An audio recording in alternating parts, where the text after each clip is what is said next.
Empire Aristocrat typewriter, specifically what I've learned about its main spring, and I guess how I thought it was broken, but it wasn't, which is great because this thing is about 70 years old and I'm probably not going to get that part. So, as for removing the main unit out of the casing, it's very straightforward. There are screws all the way around the frame, and as you can imagine, using a longer flat-headed screwdriver gives you more leverage to turn these bolts as is necessary, and likewise, you can never go wrong with one of these. I thought that the main spring, the clockwork spring that makes it move, the tape measure that makes it move, was held in by a bolt. That is not actually a bolt. That bolt is not removable. It's actually a metal spindle that has a groove into it for the flat section of the mainspring to slot into, which is held in by this circlip. Once you've got that off, really the whole mainspring just slides off, but it was kind of confusing how that works out. If you go to this side of the machine, you may notice the kind of main slider unit for the carriage. It has these bolts here, and I thought that the washers would go on the inside, or at least I imagined they did, but without the washers on the outside, underneath the bolt head, the bolts seem to fall straight into the frame, and then it still moves. So my guess, bolt, washer, into the carriage slider unit. Now that gave me a tiny bit of movement, but it's underneath. That's going to help us get the full clearance in order to slide out the mainspring. And thankfully, you only need to do one side. You could probably do both, but one side seemed to be enough for me. So this is what it looks like on one side, and there's sort of like a pivot unit. And you really only need to remove one of these bolts to take the entire thing, and here's what that kind of looks like. So this is the main arm that you need to remove. And once that is removed from there, you will be able to move the carriage out of the place and slide off the mainspring. Once again, you only need to remove one bolt, not both. You might find it more difficult to get that back in afterwards. I think I've sort of messed up the threads, but hopefully that holds it back, and there is also a thread beside it too. And as you can see, with just one side removed, there is plenty of space to slide off the main drawstring, the mainspring off the typewriter and fix it, or in my case just put it back on, because for whatever reason it was not attached. Now this is what I mean by the spring inside. Trying to do this one-handed, would not recommend. There you go. So as you can see there's a flat bit of metal on the inside, part of the clockwork spring that slides it on, and the hollow bolt that it locks into, and that just slides on and off. Once that's on there, you will have tension again, which was great, because opening these up and rebuilding them might be a bit extreme and complicated to do. So yeah, just remember, do not lose that circlip. You may need circlip pliers for this, because they can be fiddly. And then put back that bracket, and then you should have a working drawband again.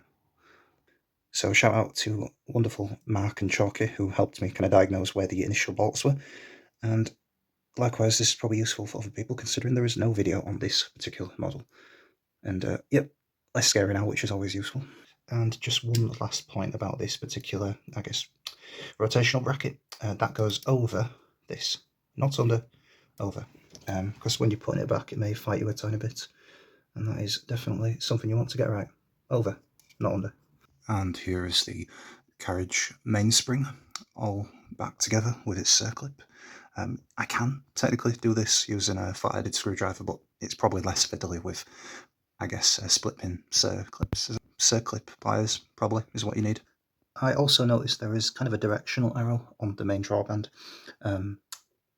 My cheating way of doing this is probably to use just a little blob of white paint pen to give me an idea of how many times I've gone around whilst rewinding the string. So wrapping this to the left as the arrow directed, 1, 2, 3, 4 times, little dot of paint pen to give me an idea of where I started. You need to guide the drawband string, in this case drawstring, underneath this bracket here, which I believe activates the belt, behind the bell unit, and then onto here, where it loops on, and then it should move as you want it to. Just remember when you are reattaching this drawstring to try and get the typewriter carriage to the far side as much as you can, because then as it winds up, there'll be plenty of tension on the string, and it will hopefully work all the way to the end of its travel with no slack and still tension on it at that point.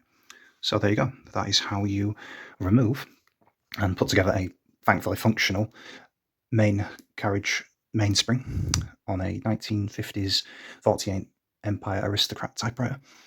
So you remove the whole thing to an extent from the unit and obviously re-string it.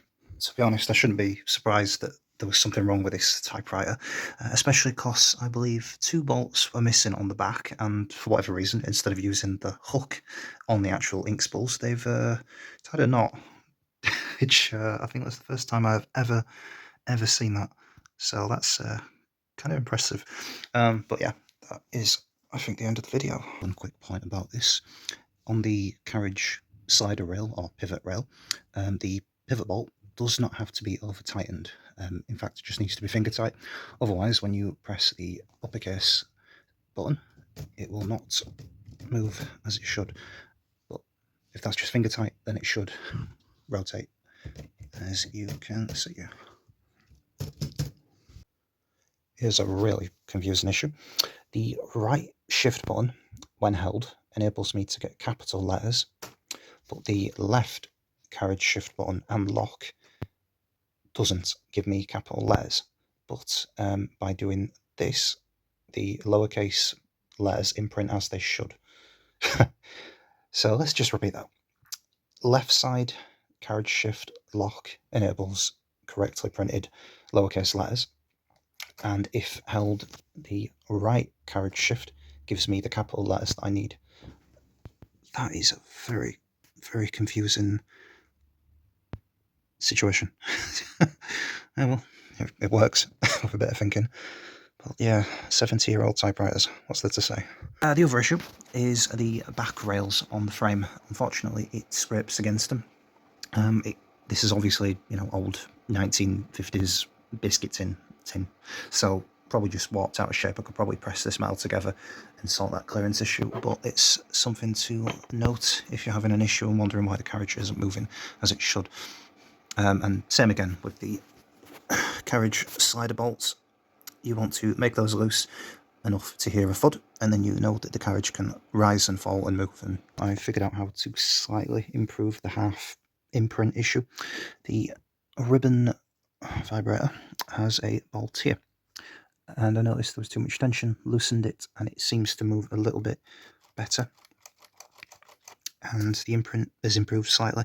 Another thing I heard is that they don't perfectly ink the ink ribbons always, so that's why you buy more expensive ones, but that could be a possible explanation as to why it didn't print right. But yeah, that seemed to help a tiny bit, and I'm happy with that.